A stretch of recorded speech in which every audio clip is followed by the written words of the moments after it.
Hello students.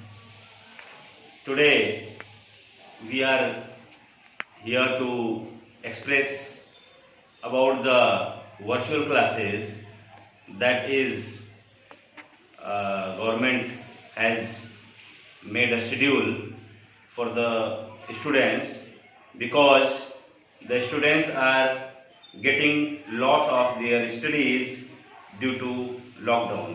Okay, so today in this virtual class series, we will have physics class 10, and under physics, we will go for the first chapter, that is force.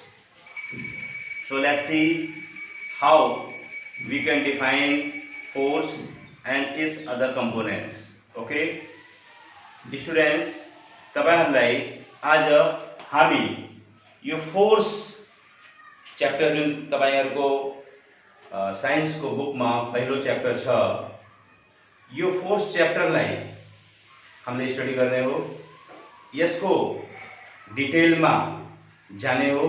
अनि ये अब हुन त force हामी पहिलेदेखि पढिरहेका छौं, class 5-6 देखि नै फोर्स का परिकल्पनाहरू, त्यसका सिद्धान्तहरू, त्यसका टाइपहरू, विभिन्न कुरा हामी जानिसकेका छौं। Okay, so again, according to the syllabus, whatever is given in the syllabus, we will go for it. Okay, तो अब हामी के हेर्ने हो, पहिला मैले अलिकति यहाँ लेखिसकेको छु। फोर्स भनेको के हुन्छ, यो लगभग हामी सबैलाई थाहा छ। विभिन्न प्रकारका हुन्छन् फोर्स पनि, हामीले आफ्नो दैनिक जीवनमा यसलाई भोगिरहेको अवस्था छ। What the exact meaning of the force, and according to science what we call it, now we have to go in that series. In our daily life, the force is named by many other names, but the reality of the force and exact what is the force we will see today. Okay, so see मैले यहाँ force को तल पुल are push मैंने दुईटा word लेखिसकेको छु। पुल push, पुल तान्नु, push ढकाल्नु, means generally when we say force, then these two words come in our mind usually. Why? Because these two are these are very close words to the force. Okay, so simply we can understand pull or push. Now when we go to the scientific language, then see what happens. Force is defined as an external agent that changes or tries to change the state of any object. अब यसलाई हामीले अलिकति explain गर्न पर्यो। Force is defined as an external agent. That means the force that is applied upon any body is always given from the outside. When we say that yes, I have got force, I can push this object, then surely that energy is not our internal, that comes from the food that we take, and that food gives us force. So we can say that the food is the external agent that transforms into the force. Okay, the force जहिले पनि बाहिरैबाट an external agent को रूपमा यसले काम गर्छ। अनि अर्को कुरा, that changes or tries to change the state of any object, means suppose it is an object, this object is at the position A and we apply force। अब यहाँ फोर्स लागेपछि यो ऑब्जेक्ट यहाँबाट कहाँ जान्छ, यहाँ पुग्छ। यानी यसको स्टेट, यसको अवस्था परिवर्तन भयो, चेन्जेस हैन। यसको अवस्था परिवर्तन भयो कसले गर्दा, एउटा बाहिरी फोर्स, बाहिरी एजेन्टले गर्दा। अनि फेरि यहाँ एउटा वर्ड अरु छ that changes or tries to change. Tries means या त चेन्ज गर्छ या ट्राई गर्छ, means चेन्ज न पनि गर्न सक्छ, means यो अब्जेक्ट ठुलो छ, हेभी छ अनि यो फोर्स सानो छ भने यसले धकाल्दा यो नधकेलिन पनि सक्छ, means यसले धकेलेर त्यसलाई त्यहाँसम्म पुर्याइदिन्छ यो पक्का हैन, means that changes or tries to change. Change पनि गर्न सक्छ अनि त्यति फोर्स पुगेन भने ट्राई त गर्छ, दुईटैले हामीले फोर्स लगाउँदा यो अब्जेक्ट हिलडुल गर्यो या गरेन दुईटै अवस्थामा फोर्स लागेको छ भने हामीले त्यसलाई फोर्स भन्न सकिन्छ एन्ड एक्सटर्नल एलिमेन्ट। ओके, अब यी फोर्सलाई अब यो जुन हामीले अहिले पढ्यौं यसलाई त हामी पढिसकेका छौं, यो हामीले एउटा रिभ्यू गरेका हौ। अब अर्को यहाँ हेरौं, फोर्स भनेको यसलाई डिटेलमा जाँदा यो फोर्सका एउटा फ्लो चार्ट मैले यहाँ बनाएको छु, दुईटा डिभिजन गर्न सकिन्छ, contact force, non contact force. Contact force means जुन कुनै बडीलाई टच गरेर छोएर, means when we use any force by physically touching the body, touching the object, that force is called contact force. And when the force is applied without touching, without physically contacting, that is called non-contact force. So now you see examples, then you will understand better how friction, कुनै पनि बडीमा friction, यसो घर्षण, अब friction कहिले हुन्छ जब सरफेसमा body हिँड्छ, यानी कन्ट्याक्ट फोर्स। रिएक्सन, कुनै पनि अब्जेक्टमा यहाँ मैले एक्सन पनि लेखेको छु, एक्सन भयो भने त्यसको रिएक्सन हुन्छ, त्यो एक्सनको लागि त त्यसलाई छुनु पर्छ, रिएक्सन वेट पनि एउटा फोर्स हो, यो जम्मै टच भएर मात्रै हामीले फिल गर्न सकिन्छ। बट नन कन्ट्याक्ट फोर्समा के हुन्छ, यहाँ टच नगरेर पनि यो फोर्सले काम गर्दो रहेछ। जस्तो ग्रेभिटेसन, ग्रेभिटेसन भनेको गुरुत्वाकर्षण एउटा फोर्स तपाईहरुलाई थाहा छ, जसले न्युटनलाई ठुलो यस्तो ठुलो पदमा पुर्यायो, रुखबाट स्याउ झर्यो, कहाँ खस्यो, तल खस्यो। यो पेन मैले यस्तो छोडिदिँदा या यो ढक्कन छोडिदिँदा कहाँ जान्छ, तल जान्छ। यसमा कसैको देखा परेछ कुनै फोर्सको कन्ट्याक्ट छैन, यो अदृश्य फोर्स हो, नन कन्ट्याक्ट फोर्स, ग्रेभिटेसन। यस्तै गरी म्याग्नेटिक, तपाईले त्यहाँ एउटा म्याग्नेट राख्नुस् पावरफुल यहाँ, अनि यति टाढा एउटा अब्जेक्ट राख्नुस्, यो म्याग्नेटले आफ्नो पावरबाट त्यसलाई तान्न सक्छ, त्यहाँ बीचमा कुनै फोर्स देखिन्न, हामीले यसको हात घुमाउँदा पनि हात घुमाउन सकिन्छ, त्यसको मतलब कन्ट्याक्ट छैन। नन कन्ट्याक्ट फोर्समा म्याग्नेटिक, इलेक्ट्रोस्ट्याटिक अनि वर्चुअल हैन, यस्ता फोर्सहरू हाम्रो उसमा छन्। अब नन कन्ट्याक्ट फोर्सको अन्तर्गत एउटा मैले यहाँ टिक पनि लगाएको छु, डबल टिक लगाइदियो, ग्रेभिटेसन। ग्रेभिटेसन मिन्स के छ, अब हाम्रो जुन फर्स्ट च्याप्टरमा जुन मेन थीम छ त्यो हाम्रो यही ग्रेभिटेसन। अब हामी यो च्याप्टरको सुरुवात गरिसक्यौं। अब यो ग्रेभिटेसन के हो यसलाई बुझ्नको लागि हामी अब यहाँ बोर्डमा आउँछौं। ग्रेभिटेसन, अब यो त तपाईलाई थाहा भइसक्यो कि gravitation means force. Since we are studying force and under force non contact force gravitation is written there, that means the gravitation is the force that gravitation is a force। यो तो clear हो कि gravitation के हो एउटा force हो। Okay, अब यो ग्रेविटेशन अनि एउटा वर्ड तपाईहरुलाई फेरि यहाँ आउँछ ग्रेभिटी भन्ने। यी दुईटै फोर्स, यी दुईटै वर्डलाई अलिकति डिफरेन्समा यिनीहरुलाई हामीले डिफाइन गर्ने हो, यसको डिफरेन्स पनि हामी बुझ्ने हो। त gravitation means force between any two object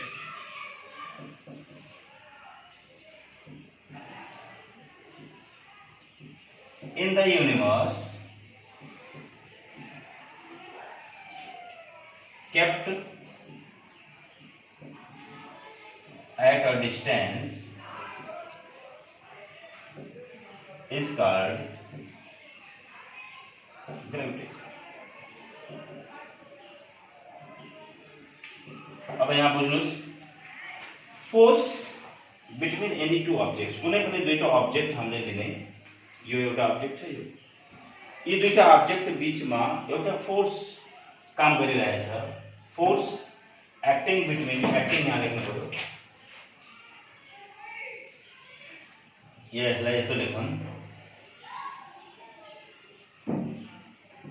there is a force acting there is a force acting between any two objects in the universe kept at a distance is called gravitation मतलब कि कुनै पनि दुईटा object को बीचमा यो पुरै युनिभर्समा पुरै ब्रह्माण्डमा कुनै दुईटा ऑब्जेक्ट हामीले यस्तो हेर्यौं भने इनको बीचमा एउटा फोर्स काम गरिरहेको हुन्छ ती फोर्सलाई ग्रेविटेसन भन्छ ओके यो ग्रेविटेशन को सिद्धांत ले बताउँछ ग्रेविटेशन को डेफिनेसन ले बताउँछ अब यो प्रश्न यहाँ एउटा फेरि उठ्यो यो दुईटा बीचमा एउटा फोर्स काम गरेको अवस्था छ तर यो दुईटाको बीचमा रहेको फोर्स को फिलिङ हामीले हेरेन यो कहाँ फोर्सले तानेछ यसले यसलाई ताने छैन यसले यसलाई ताने छैन तर यो ग्रेविटेशन को सिद्धान्तले के भन्छ कि there is a force acting between any two objects in the universe कुनै पनि दुईटा ऑब्जेक्ट पुरै ब्रह्माण्ड को बीचमा कुनै पनि दुईटा ऑब्जेक्ट को बीच एउटा फोर्सले काम गर्दो रहेको छ त्यो फोर्सलाई हामीले ग्रेविटेशन भन्छ अब यो कसरी काम गर्दो रहेछ म एकछिनमा बताउँछु अहिले यो ग्रेभिटी पनि यसै सँगै हामी डिफाइन गरिहालौं ग्रेभिटी भनेको के हो यहाँ हामीले टू ऑब्जेक्ट्स यहाँ टू ऑब्जेक्ट जुन लेखे छौं यो टू ऑब्जेक्ट्स मा हामीले एउटालाई m1 अर्कोलाई m2 मान्ने अब यो दुईटा ऑब्जेक्ट मा मैले अहिले पेन्सिल मार्कर र डस्टर लिए कुनै पनि ऑब्जेक्ट लिन सकिन्छ बट इन द ग्रेभिटी के हुन्छ force of attraction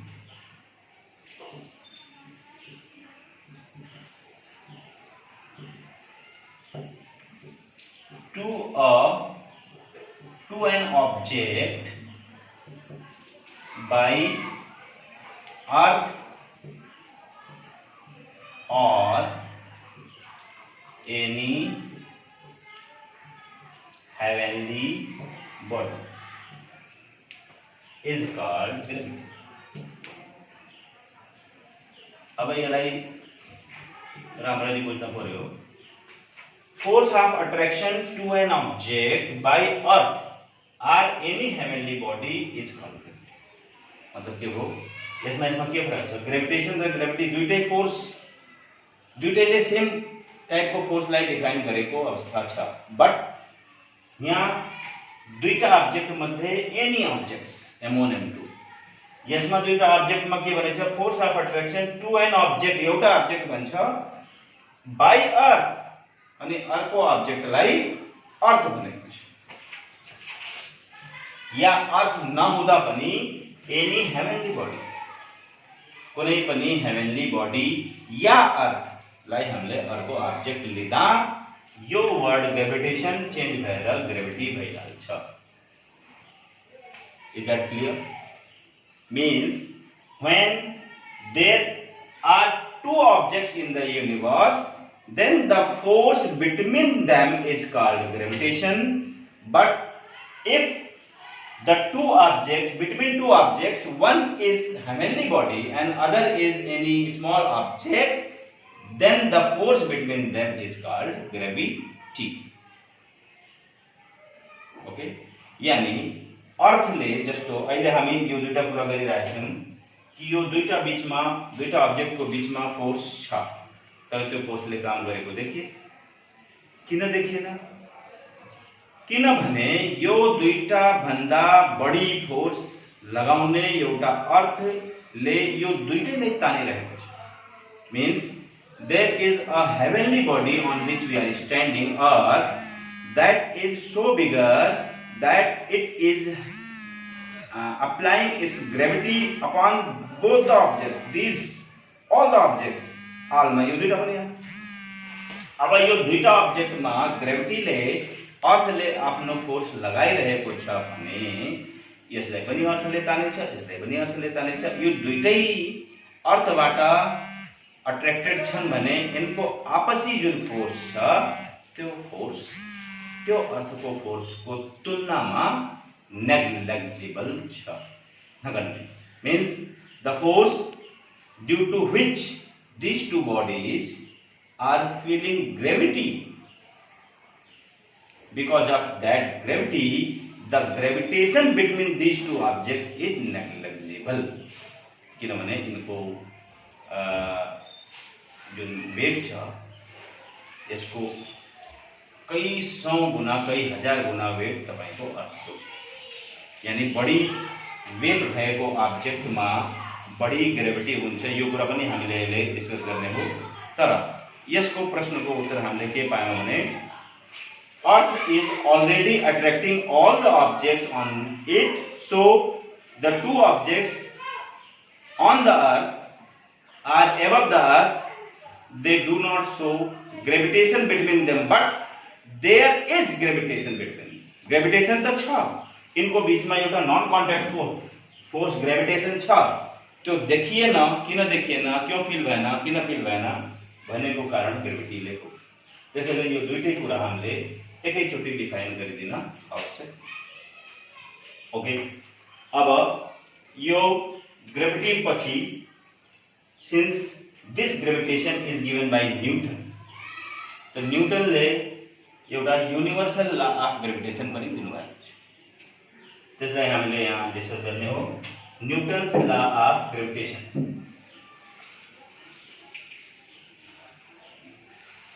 अनि त्यसलाई न्यूटन्स ल अफ ग्रेभिटेसन नभन्दा Newton's universal law of gravitation.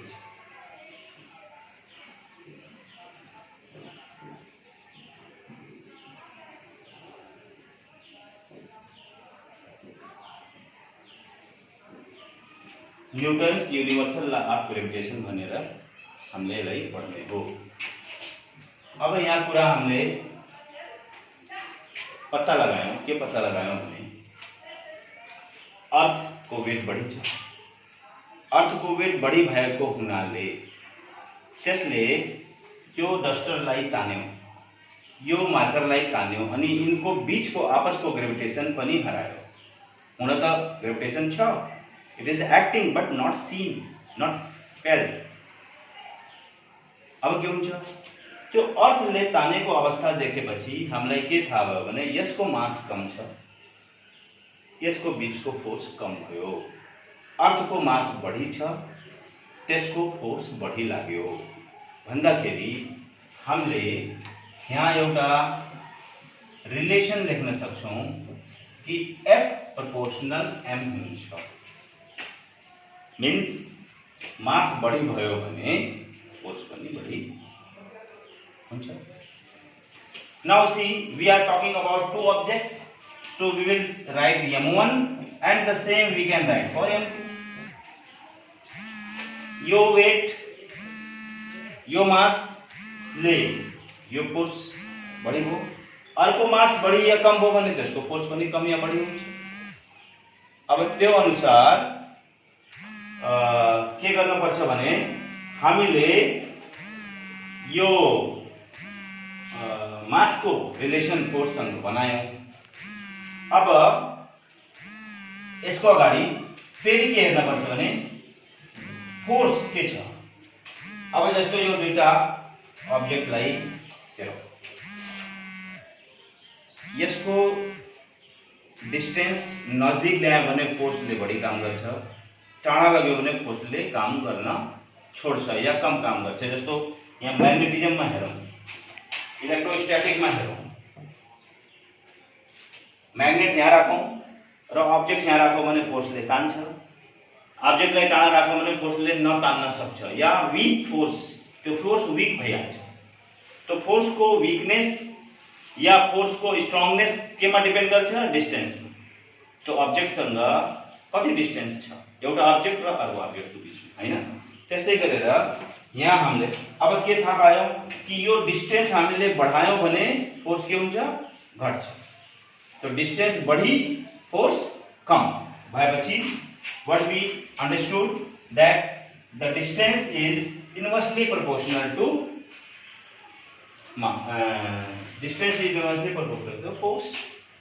अनि एउटालाई m1 देखि m2 को डिस्टेन्स अनि m2 देखि m1 को डिस्टेन्स दुईटैलाई हेर्दाखेरि यो हामीले होल स्क्वायर मा रिलेसन बनाउन सक्छौं। अब इनलाई समराइज गर्दा एकजुट गर्दा के हुन्छ? m1 m2 m1 into m2 into 1/d²। यो सीधा गर्दा फेरि के हुन्छ? m1 m2/d² अनि यो इक्वल साइन राख्दा तपाईलाई थाहा छ यहाँ हामीले एउटा कन्स्टेन्ट राख्नुपर्छ। यो रिलेसन हाम्रो बन्यो F is equal to g m1 m2 upon d²। अर्थ को केस में पूरा गर्दा, ग्रेविटी को केस में पूरा गर्दा कहीं कहीं यसलाई r² पनि लेखिन्छ।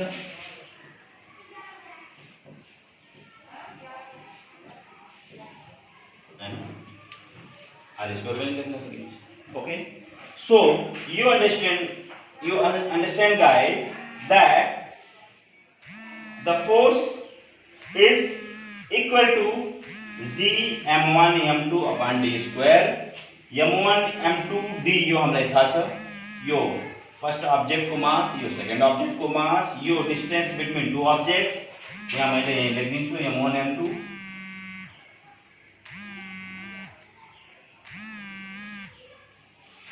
अब g, व्हाट इज g? यहाँ g नयाँ वर्ड है। यो g के हो? यो एउटा कांस्टेंट हो, यो त हामीलाई थाहा छ। तर यसलाई न्यूटनले के भने? Universal gravitational constant. अनि यसको भ्यालु उहाँले निकाल्नु भयो, कति आयो? 6.67 10⁻11 newton metre square upon KG square. यसको युनिट, अब यो युनिट कहाँबाट आयो यो पनि हामीले खोज्ने विषय हो। तर पहिला यति सम्झौं, यूनिवर्सल ग्रेविटेशनल कांस्टेंट किन? यो कांस्टेंट तो हो, ओके। ग्रेविटेशनल किन? Because it is showing in the case of gravity में it is kept in the case of gravity। यो ग्रेविटी या ग्रेविटेशन संबंधी सिद्धांत में यो कांस्टेंट लाई अप्लाई गरेको हुनाले ग्रेविटेशनल कांस्टेंट। अनि यूनिवर्सल किन? Because it acts not in the on the earth only, it acts in the whole universe। हामीले यो चिजलाई अर्थ मा मात्रै हैन, मून मा, जुपिटर मा, कुनै पनि ग्रह उपग्रहमा यसको भ्यालुलाई हामीले कांस्टेंट हुन्छ, मतलब यो भ्यालु फिक्स हुन्छ सबै ठाउँमा, पुरै युनिभर्समा। यसले यसको नाम के भयो? Universal gravitational constant. यसको भ्यालु कति छ? 6.67 10⁻11 newton metre square by KG square. अब यसको युनिट कसरी थाहा पाउने? यहाँ एउटा सानो हेरिहालौं। अब g को भ्यालु यहाँबाट निकाल्दा के हुन्छ? यहाँ ध्यान दिनुस्, g राख्दा के हुन्छ? यो f अनि d² will come up upon m1 m2 हुन्छ। ओके, अब यसको युनिट यहाँ लेख्दा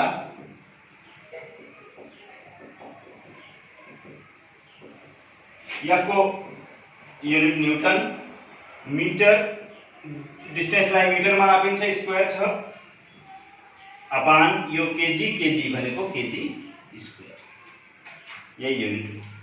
simple, you can find out in this way the unit of. Okay, ठीक छ स्टुडेन्ट्स, आजको लागि हामीले यति explanation gravity, gravitation, universal Newton's universal law of gravitation, unit of G, यति कुरा हामीले अध्ययन गर्यौं। यसलाई हामीले रिभिजन गर्ने हो। बाँकी रहेको टपिकहरू हामी नेक्स्ट डे डिस्कसनमा ल्याउने छौं। Okay, thank you.